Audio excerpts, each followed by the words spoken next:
Record numbers of people are opting to travel domestically right now because of the global pandemic situation. I thought it would be a good idea to talk about personal locating beacons, or PLBs, share some information and give my opinions on these devices. The context of the video is remote four-wheel drive travel in Australia, but if you're boating, parachuting, kayaking, hiking, there should be some information for you all the same. I'm not an expert, but I am an enthusiast. I reached out to the Australian Maritime Safety Authority, or AMSA, in prep for the video. I clarified my understanding on a few things and asked a whole heap of questions. There's a lot of misinformation being spread about emergency beacons. Please use your instruction manual, your user manual as a first point, and any direction you get from AMSA. I'm going to cover the important basics, common misinformation, advice on getting the most out of it if you do ever have to press the button. I'll also talk about buying considerations if you're looking at getting one, and lastly I'll talk about some upcoming leaps in technology in this space. Sound good? October 2020, a four-wheel drive became bogged with two passengers on a muddy track 100 kilometres northeast of Southern Cross, Western Australia. The Perth Challenger jet dropped a satellite phone and the pair were rescued by police ground units.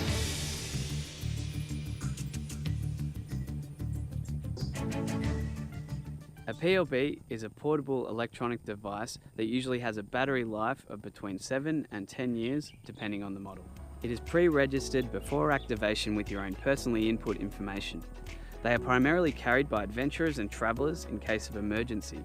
Depending on the manufacturer, units can be refurbished with new batteries if they have not activated within the battery life. Once activated, a signal at 406 MHz is transmitted, which is received by the COSPAS SARSAT system of satellites. This one-way distress signal is then transmitted to the Rescue Coordination Centre, the RCC in Canberra. Information is tasked to state-level authority and a rescue operation commences to the location of the distress signal. All distress signals from PLBs are acted upon. In Australia, registration is free and it lasts for 2 years and can be completed and renewed easily on the AMSA website. Most sold in Australia are a GPS-fitted device which allows accuracy of the signal up to 120 metres anywhere on the Earth's surface. Just a quick side note, I recommend always buying a GPS-fitted version. A homing signal at 121.5 MHz is also transmitted for the rescue group to hone in on the exact position once they're close. PLBs have a test function to make sure they're operating correctly before they're activated in a real emergency. Always remember, these distress beacons are only to be activated when a person is in grave or imminent danger. All PLBs sold in Australia must meet the Australian standard AS New Zealand 4280.2. The main things that are in there are the activation time must be greater than 24 hours, so the battery must account so that when it's activated it's on for 24 hours at least, and also there's some other things in there like water and dust resistance. EPIRBs, or emergency position indicating radio beacons, are often spoken about alongside PLBs. There's plenty of resources and some excellent videos talking about the differences there. Simply put, they are both distress beacons using the 406 MHz frequency. An EPIRB is usually larger, has better ingress protection, must be mounted in place on a vessel. Furthermore, they must float upright in position, assuming maritime activation. The registration for both EPIRBs and PLBs can include 4 platforms like vehicles, vessels, etc. The trip information can be updated to say which platform is in use at a given time in case of activation. Activation must last 48 hours rather than the 24 hours required for PLBs. EPIRBs are required under maritime legislation for recreational and commercial vessels, and in some instances, aviation legislation allows EPIRBs on certain aircraft. EPIRBs can also be used on land if you already have one for your vessel, but land adventurers usually prefer a PLB due to their compactness and lower weight. The latest technology, which includes both water activation capability and a self-releasing float-free mount, are called float-free EPIRBs. so when a vessel is submerged, the EPIRB will float to the surface and activate on its own. So with that in mind, the PLB is a personal device for various air, land and sea endeavours, and the EPIRB is its slightly bigger brother with some extra features and is mainly designed to be mounted in a maritime vessel. Myth number 1. Search and rescue are always the first responders. Search and rescue and emergency services are two distinctly different government resources in Australia. When activating a PLB, that triggers the search and rescue system. If that PLB is activated on land, however, the authority for the rescue will be transferred to the state police.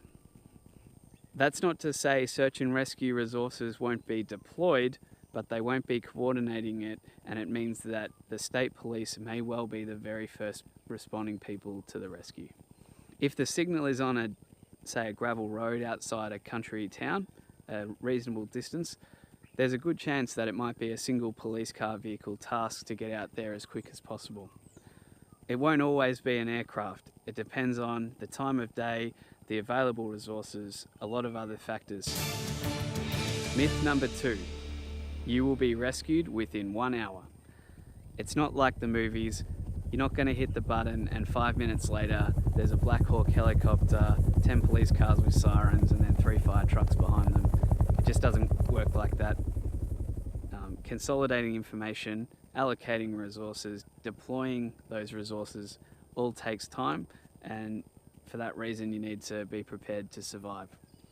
The priority of the authorities is to get two-way communication with the rescue site as quickly as possible to understand what they actually need to deploy to best help that situation. So you might get a plane overhead and a care package, and that might have some food and supplies and some basic stuff, but most importantly a satellite phone so that you can have direct two-way communication with the rescue team. There is an awesome video on the AMSA YouTube channel that shows the contents of a dropped stores container. I've linked it in the comments section.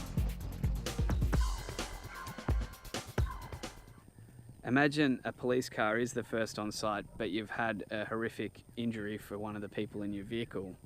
At that point, the police officer may be able to help, but you're still not out of the woods.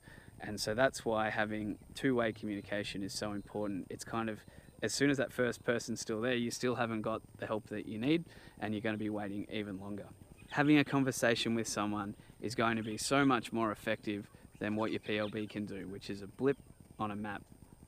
So for that reason, I believe that satellite phones are the king when it comes to emergency comms, and your PLB should be only taken if you can't afford one or it's not practical to have a sat phone.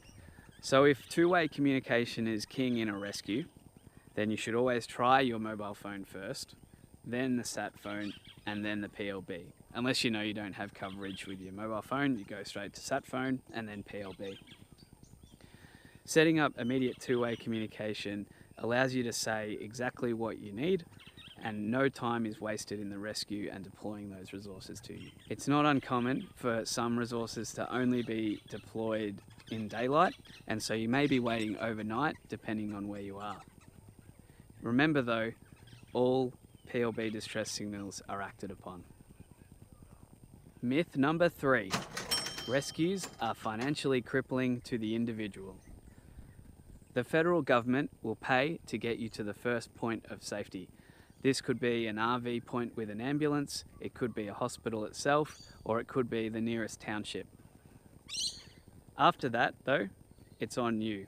The things kick in like ambulance cover, health insurance, normal travel costs, etc. So basically, they'll get you to the nearest point of safety on the house, and from there, it's all on you. Myth number 4. Your vehicle will be rescued too. It doesn't matter whether it's a luxury yacht, a decked out 200 series Land Cruiser, or a hiking pack. The rescue is to the individual and not to their equipment, vehicle, or belongings. Often, that stuff all gets left out in the bush, waiting for someone to go and collect it. There's stories that I've heard of Good Samaritans picking up hiking packs and taking them taking them back to the ranger's office, and you hear stories of four-wheel drive convoys that will divvy up the belongings or the contents of the vehicle so that it's just the vehicle left out there. But the recovery of the bogged or damaged vehicle itself is often the most expensive part of any rescue. This is why cheap car insurance for vehicles that are doing off-road remote travel is rarely the best option. Lots of people opt in for more expensive services up front, which would cover the cost of recovery and other things in the event of an emergency like this. But that's a topic for another video. Feb 2021. 2 people stranded when their four-wheel drive became bogged between the Luna and Warburton communities in Western Australia. The Challenger jet dropped a satellite phone and the people communicated they were in good health with good supplies. The Western Australia Police arranged for the people to be rescued by police on the ground. Keep registration current and accurate. If you have the incorrect information in the registration or no registration at all, the rescue will be starting from ground zero. They won't have any records of you, your trip, your history, your plans, why you're using a PLB, etc. They'll literally basically have a blip on a map and be starting from there. That is why it is so important that you register your PLB and put as much juicy information in there as possible. July 2018, the Westpac Lifesaver Rescue Helicopter Service was deployed on the Sunshine Coast to the novel location of a rubbish tip. The lesson: dispose of your beacons properly. Update your trip details. You should enter in specific trip details, information about where you're going, what you'll be doing, who will be with you, etc. You can even add in itineraries, Excel files, that sort of thing. Even if you can't update it for every weekend trip, there's still a field there that you can fill out which would be beneficial if there was a rescue need to be done. For example, PLB used for recreational four-wheel driving and camping, usual weekend trips up to 200 kilometres from my home address in the Victorian High Country region. I often travel with my son and my friend Dame McDaniels, and my wife and my father are both well aware of the tracks we cover, and they're my emergency contacts. The vehicle's equipped with a first aid kit, a survival kit for up to 48 hours, and a UHF radio. Can you see how that information is far better than having absolutely nothing when you set off that PLB in the Vic High Country on a weekend? List appropriate emergency contacts. You are best off putting someone in there that knows you well, that knows the trips you're doing, and that knows how you operate, and generally would be able to help the rescue effort in the event of an emergency. It's not an emergency contact in the context of a deceased estate or next of kin. You don't want, say, your sister who lives interstate who you haven't spoken to in the last month. You really need someone there that knows you well, knows the trips you're doing, knows all the extra information, filling the gaps, the meat on the bone that would help you in a rescue situation if they were called upon. If you've set off the beacon, help is coming. But your emergency contacts can help with information like what supplies have they got, how long have they been out there, when did you last hear from them, are there any extra medical conditions in the group, those sorts of things. Also share your trip details with your emergency contacts. If you update your emergency contacts as you go along, in the event of a rescue, they may be able to give extra information to the rescue team. For example, you set off your PLB and your trip details according to AMSA, you're meant to be at point A, but you set it off at point B, which is 350 kilometres away. So if you've updated your emergency contact when you have had phone reception, maybe they can offer valuable information that might set better context for the rescue. Store as directed. AMSA website says, on land, PLBs are to be physically carried on the body or within easy reach. Keep them out of direct sunlight, make sure they're in a moderate to cool temperature, don't put them near any magnets, and don't put them near loose items that may trigger a false activation. And also, don't leave them in a place that children can play with them thinking they're toys. My 2-year-old would absolutely have a field day on the PLB. It's got buttons, it's got lights, it's got an antenna. I've got to make sure that she doesn't go anywhere near it. When you need to press the button, you want to do it easily and quickly. With that in mind, I think the best place to store in a vehicle is neatly inside the center console in a specific spot. It's out of the way, it's relatively temperature controlled, and it's not in direct sun. And it can be reached by all passengers of the vehicle. So that's a good spot. And a lot of people probably put them in their grab bags or their survival bags, which could be stored behind the seat, in the middle of the floor. So if you have your PLB on top of that survival type kit, that's also another good way. Glove box is good. The reason I don't like the glove box is if you were to have a crash, the driver may have trouble reaching over and getting in there. So if it's somewhere central in the vehicle and anyone can get to it, I think that's the best place to have it. June 2021. 2 4-wheel drive vehicles became heavily bogged 160 kilometres east of Esperance in Western Australia. They were bogged for 2 days before activating the distress beacon. The Perth Challenger jet conducted an aerial drop with radio and satellite phone. With communication established, Western Australia Police ground units were deployed to rescue the vehicles. Proper activation. For the signal to reach the satellites, it's got to have an uninterrupted, clear path to the sky. If you activate it within a vehicle, within a tent or a shelter, that won't give you a clear view to the sky. Avoid having it near any metals and especially magnets, so don't put it on your car bonnet or on your roof. Activate the PLB on the ground, not in a tree, and get a clear view to the sky. Look up and ensure the tree canopy is not hindering the signal. The best signal is when you have 180 degrees available transmission to the sky. This happens when you're in open ground and it's flat or you're on top of a hill. The more clearing you have, the longer the signal is going to be visible to the satellites in orbit each time they go around, and so the more chance you've got, or the quicker the signal will be picked up.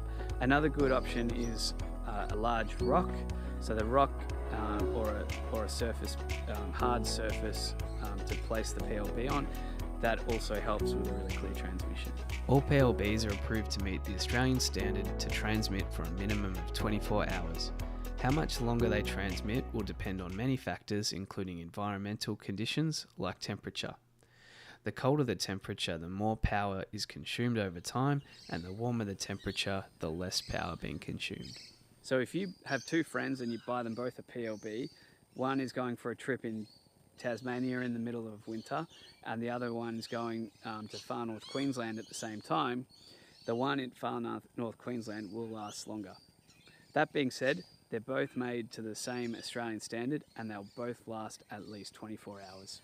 Ensure that you test the unit per the manufacturer's recommendation. This is usually once per month, plus before any trips. Be careful though, because every time you use a test, it's using the same battery as you would when you activate it, and slowly but surely you are drawing that battery down each time you test it. So if you do it per the recommendation, it's still going to work when you need it to, but if you're paranoid and every time you turn your car on you test it, then that's not going to work for you, because when you actually need it, it may not last the 24 hours that you need it to. So testing is really important, but do it per the manufacturer's recommendation. The Bombardier Challenger 604 jet is an impressive bit of engineering and features in many search and rescue operations in Australia. We've got 4 of them across 3 corners of the continent, and they cover a massive area. I've added a link for some more interesting reading in the comments. Be prepared to survive. Once you've activated your PLB, you could be waiting a while for first help to arrive. And remember, it's one-way communication. The first people on scene may not be able to give you all the care that you need. So, be prepared to manage your own survival. Water, shelter, warmth, and food. If you're going to be waiting a while, why not set up an area or set up shelters and make yourself comfortable for that wait? What can you do to make the grave and dire situation more comfortable for everyone involved? Carrying extra food, extra water, extra supplies, and having the right first aid supplies and the right clothing, all sorts of things. All these things will help manage your survival well after the PLB is activated. As the rescuers get closer, you may be able to hear them, but that does not necessarily mean they know where you are. You should consider visual aids and audible aids to draw attention to your situation. As an example, a fire, billowing smoke, which has other uses too, but that's an excellent signalling tool, as is laying out tarps, anything bright, emergency blankets, anything that can draw attention to your position. If you've got the capability to, you could mark up trees and hang things on. If vehicles are passing by, they know that that's the spot to take. But there's a lot of ifs and buts, but just be thinking in the back of your mind, what can I do to raise awareness to my position? Whistles and car horns are two excellent ways to do this too. So, you hear people nearby, start getting on the horn, start blowing your emergency whistle. They're excellent tools to try and get someone's attention. Stay put if practical. Avoid separating your party or leaving the PLB location. There's a lot of ifs and buts here, but basically staying together is probably better most of the time. If you do need to separate your party, make sure you're carrying emergency comms such as another PLB in the other party. Make sure your crew know how to use the PLB. If you're the one doing the test function all the time, you're probably going to know how to activate it. But what if you're the one in grave or imminent danger and someone with you needs to activate the PLB? It's a good idea to run them through it. In fact, it's a good idea if you've ever got new people in your vehicle to run through things like first aid, fire extinguisher, survival kit, emergency comms, and just say, here it is, here's how you use it, and here's the gist. That might be the difference between someone dying and not dying. There's only one thing worse than not having a PLB, and that would be to have a PLB that can't be activated properly.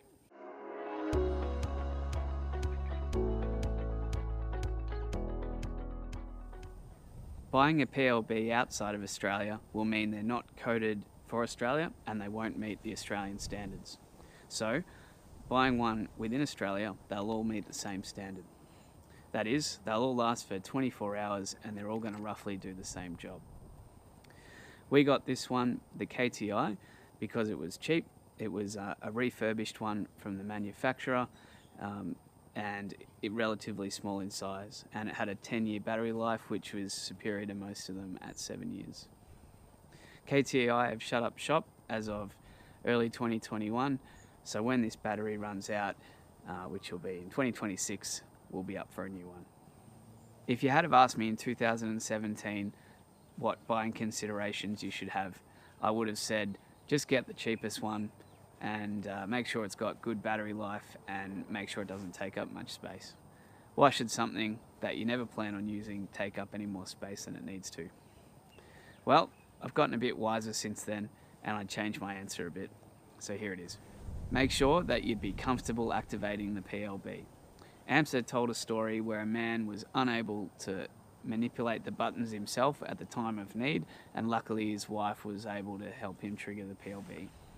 Out of all the things you can window shop for, don't you think an emergency beacon should be something you can touch and feel, or at least learn about how to activate it before you buy it? We test drive cars, we might ask a camping shop to set up a tent, but really, wouldn't this thing be the absolute most important thing to test drive before you buy one? If you buy from an Australian seller, but it's made overseas, then if something goes wrong with it, say you do your test and something's not working, then getting it back to the manufacturer to fix under warranty, perhaps there's not even a warranty, is much more difficult if that's overseas. So for that reason, for aftermarket servicing, support and refurbishing, I think that buying Australian is the way to go. Currently, GME are the only Australian manufacturer of these PLBs, and so that's the one I recommend. I think that aftermarket service for these devices is really important and should be a high consideration. Check the manufacturer's website before buying. Many overseas manufacturers do have Australian-based servicing too. Things go wrong with electrical bits of kit. We know that from things around the house. If it's electronic, there's a potential there for something to not work, and that's why the test function is so important. If you send that to New South Wales Service Centre, you're likely to have a very more pleasant, simple, fast experience than if you had to package this up and send it overseas somewhere. I even put it a bit more simply in my head. Out of all things you could buy Australian, and we debate should we buy Australian or not, isn't an emergency beacon something that your gut just tells you, that's a good idea to buy in the country that you might intend to use it? The upfront cost of the GME unit is retail $350, and to refurbish it is about $200, plus the postage to get it there. So basically you can think of this like it's $350 for the first 7 years and $200 after that. And that's not too bad. You could think of it like an extension of your vehicle insurance or your health insurance, depending on how you want to look at it. And per year, look, it's pretty good to be able to rescue it anywhere in Australia. But we should also consider this. In 7 years, technology may look very different. Think about the leaps and bounds that we've had with phones and household items and other communication devices, the internet. Imagine the technological advances in search and rescue that could happen between when you buy one now and when you refurbish it down the track in 5, 7, 10 years. In 7 years' time, think about the hassle of talking to the manufacturer, packaging it up, organising it, posting it, waiting for it to come back to you. For the cost of $100 or $150, you can get a new one, and like I said, it's probably going to have better technology. Clicking a few buttons in an online store is probably going to get you a unit much more efficiently than sending it away to get your old one refurbished, and you've also got the benefit of having newer technology. And then there's the human element of it all. On the channel, we talk about cultivating an outdoors lifestyle as a lifelong mission. So I'm thinking long term, but a lot of people aren't. A lot of people are buying one for a specific trip and don't know what the future is going to hold for them in terms of their outdoor adventuring. When you think about it, your priorities change and you change as a person over 7 years, and who knows what your need for one of these will look like in the future. AMSA suggested to me that there's a much larger percentage of people that are registering new PLBs than registering refurbished ones after the 7 to 10 years. So they've got that data and they can see most people are buying new units. So to summarise, the things to think about if you're buying one: firstly, ease of operation; secondly, aftermarket support and service; and then if you still can't decide, cost, weight, size, etc.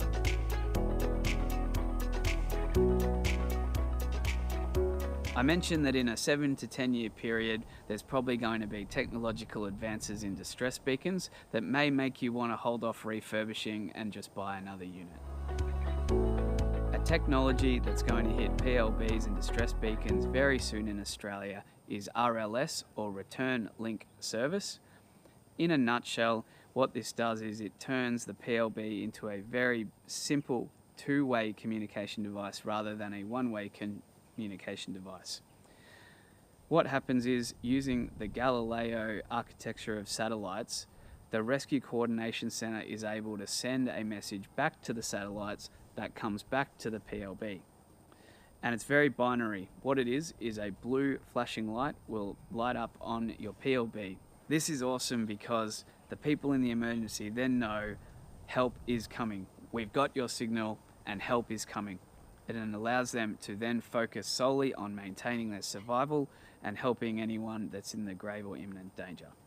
It would be a massive psychological benefit and a massive morale booster just to know that our distress signal has been heard and someone is coming.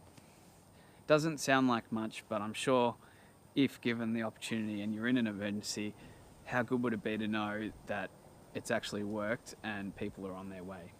This technology has been rolled out in parts of Europe and Australia have listened and they're following the same direction. From what I've read and the hearsay that I've got, I understand that this change could be happening within a few weeks. So this is hot off the press. This is something emerging and we're going to be seeing a lot of.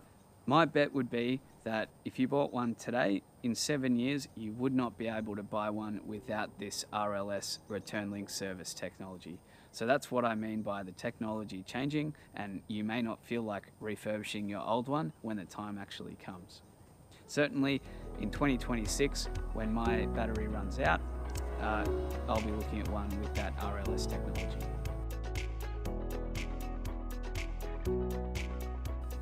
Another emerging technology in distress beacons, this time centered on EPIRBs rather than PLBs, is integration with the AIS, the Automatic Identification System.